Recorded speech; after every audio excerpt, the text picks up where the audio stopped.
When I say the greatest quadrilogy of all time, what comes to mind? I don't know, Toy Story?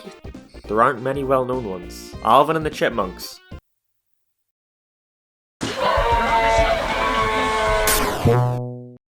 Did we need this? Was the world clamoring for not one, not two, not three, but 4 Alvin and the Chipmunks movies? Now that I think about it, was the world clamoring for anything Alvin and the Chipmunks related? Period. They started all the way back in 1958 under the name The Chipmunks. They came about after the guy who made the song Witch Doctor sped up voices which made them sound like chipmunks. So of course this one short part of a song would make for great standalone music and definitely wouldn't get annoying. They initially sang novelty songs, but exploded in popularity after their hit single Christmas Don't Be Late. And since then have starred in multiple albums, TV shows and movies. It featured 3 singing anthropomorphic chipmunks, Alvin, Simon and Theodore, with their manager Dave Seville. Now despite them all sounding the same, they had distinct personalities. Simon is the smart one, you know, because he's got glasses. Theodore is the dumb one, you know, because he's fat. And Alvin is the cool one. Because he's got a hat, I guess? They all serve as foils to our straight man Dave, who will frequently shout his catchphrase, Alvin. But after a while, the novelty of characters singing with annoying, sped up voices thankfully, sadly wore off. And the Chipmunks just faded into obscurity. That is until the late 2000s rolled around, the decade obsessed with taking things from the past that disappeared, for better or for worse, and bringing them back into the modern world. It rarely worked.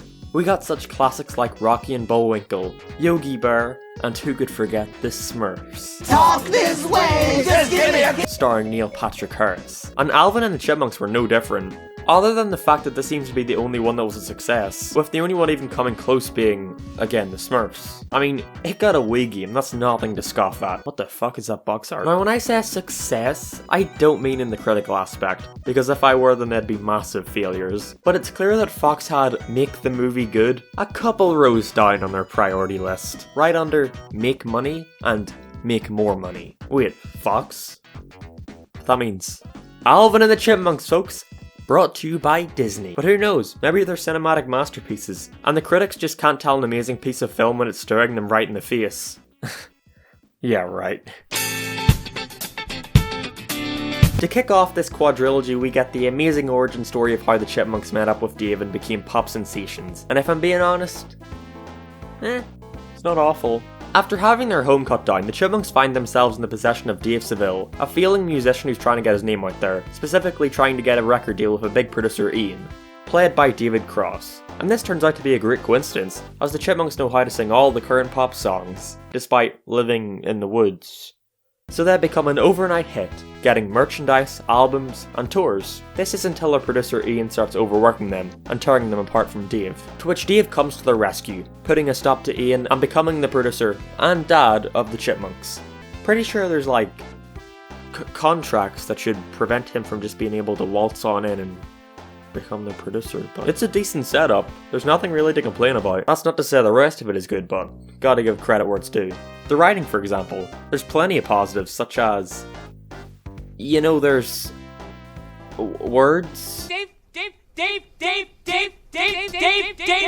Those are always important. For real though, I can't really say much about the writing, it's just kinda not awful. The pacing is alright, the characters are consistent, and the setup for Dave struggling with whether or not he wants to consider himself a dad to the Chipmunks isn't beaten over your head, like we're going to see later in another one. A problem I have with a lot of these live-action CGI hybrid movies is that the human characters seem more like the main characters, while the cartoons are more left aside to be used for occasional comic relief. Like for a movie titled The Smurfs, I really wasn't expecting half of it to be about Neil Patrick Harris trying to come up with a commercial for his advertising company. But Alvin does a good job of keeping the focus on the Chipmunks, considering it is their movie. And since Dave was always in the original, you never feel like the subplot that focuses on him is needless. The only issue I really have with Dave's subplot is that it's just about him and his love interest neighbour. I'm sick of romance stories being randomly inserted into kids' movies in general, but this is definitely one of the worst.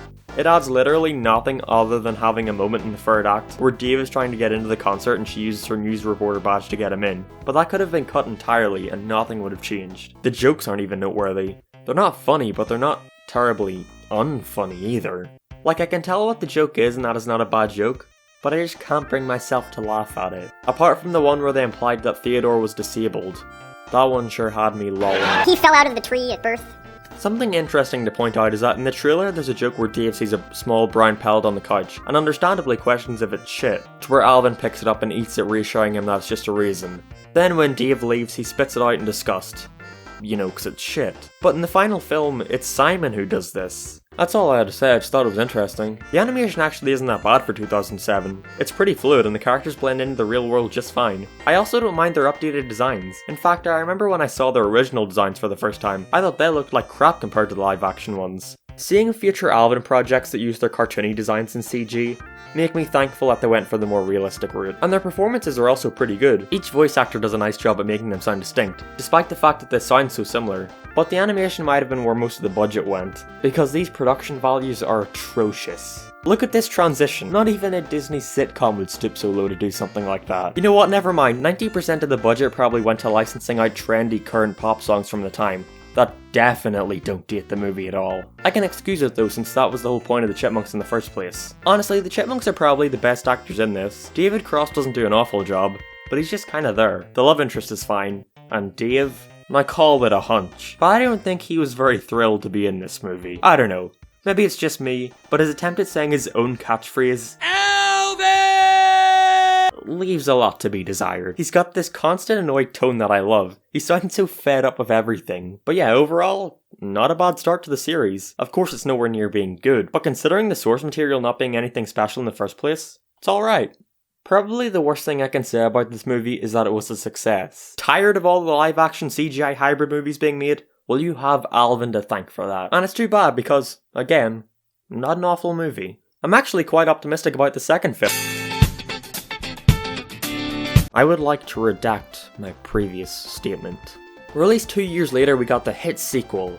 Oh, I'm sorry, I mean, the hit squeakquel. Whoever came up with that title, are you proud of yourself? They clearly had no solid idea for this movie that they felt could last 90 minutes, so they just took like 5 other plots and threw them all together, so I'll try my best to explain the story. During a concert, Alvin almost kills Dave, so while he's in the hospital, the Chipmunks have to stay with his aunt. Then a minute later, she almost dies, so now they're stuck with her grandson Toby. He's just Dave. But he's also a radical gamer with his Playbox and X Station, poning some noobs with his hashtag gamer skills. I'm gonna make a bold claim and say that I don't think Dave's actor wanted to be in any more of these, so he requests his character immediately be put in hospital. I don't think the love interest from the last film wanted to be in it either, so she doesn't come back at all or is even mentioned.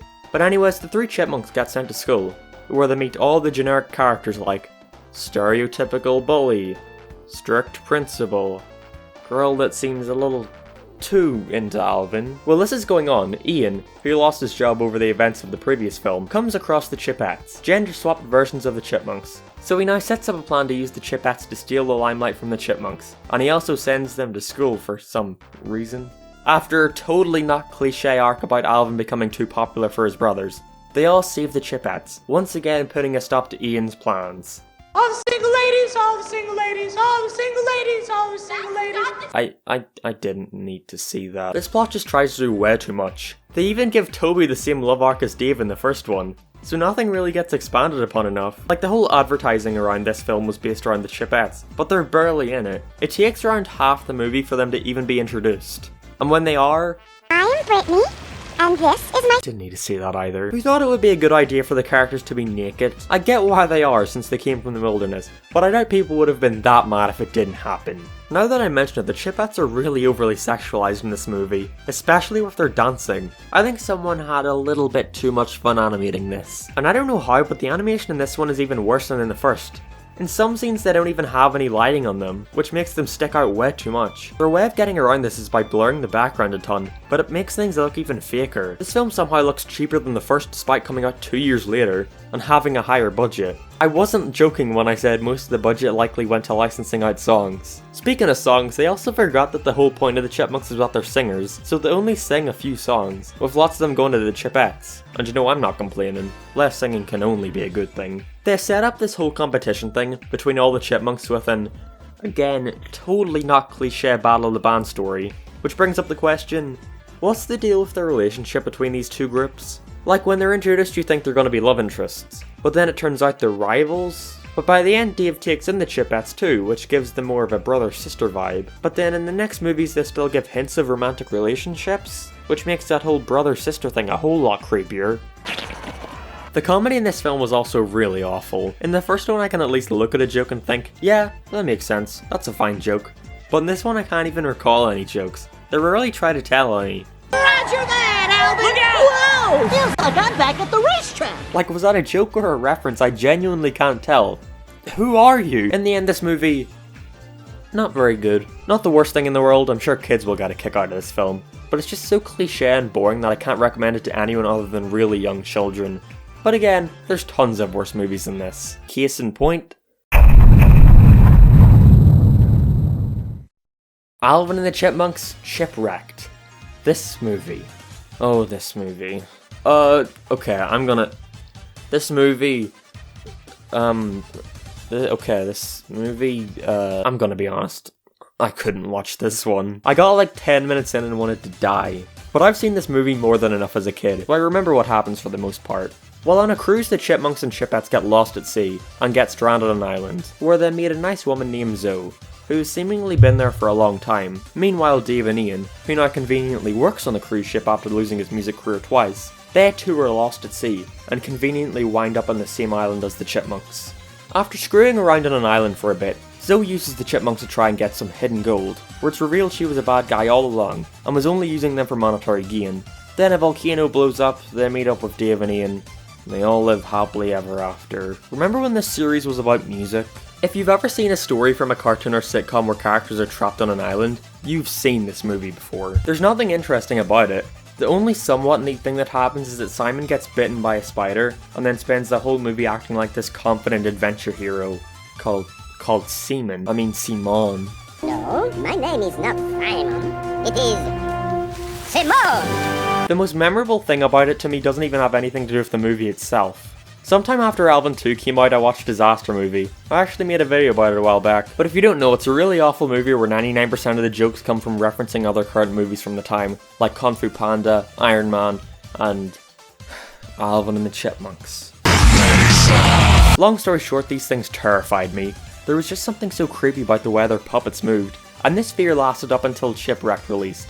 So I would have nightmares about going to see the movie and the cinema just being filled with these creepy Alvin characters, and then they mauled me to death. Fun times for a 9-year-old. Anyway, whatever, Alvin 3, bad movie. At this point, anything will be better than this. Oh, I wasn't actually expecting it to be better. The road trip is the strangest one to me because it's definitely the most different, which makes sense considering it came out 4 whole years after Chipwrecked. But it feels more like a made-for-TV movie rather than a theatrical release. For some reason I thought it'd be a good move to release this movie alongside Star Wars The Force Awakens. They genuinely thought their movie about cartoon singing chipmunks going on a road trip. A road trip, really? They genuinely thought their movie about singing cartoon chipmunks going on a road trip would do well against the return of one of the most popular franchises of all time. That sure worked out well. This one is about Dave finding a new love interest, who the chipmunks think he's going to propose to when they find a ring in his possession, which they aren't a fan of as her son is a big bully! Oh! So the 4 of them set out on a road trip to prevent them from becoming stepbrothers. Also music. If you're wondering where the Chipettes went, well I guess they wouldn't fit in this story, so the writers just sent them off to host America's Got Talent. No really, that's what they do. I honestly kinda like the less and focus on music, except for the parts where the writers go, oh yeah, they're a music group, add a song here I guess. And sometimes when they do have music it's in clever ways, like having them need to sing songs at the side of the road to collect money, rather than just singing for no reason. They imply that ever since the Chipettes got into the picture they took the role of the Chipmunks, who are now basically forgotten. Like in the second one when they first entered the classroom, everyone piles around them, but now nobody gives a shit other than the villain, who is not Ian thankfully. He's not in this one. Instead we have this airport security guy whose girlfriend left him as he was about to propose because he's obsessed with the Chipmunks. So he follows them around on their road trip to arrest them for basically being terrorists on the plane. I'm not joking, that's what he calls them. I feel so bad for this guy, but at the end of the films the Chipmunks have completely ruined his life. He got fired and everything. For the other actors, was this filmed on a Disney lot or something? We got this girl from Austin Alley, and Bella Thorne is here? I think we all know who ended up having the better career after Shake It Up.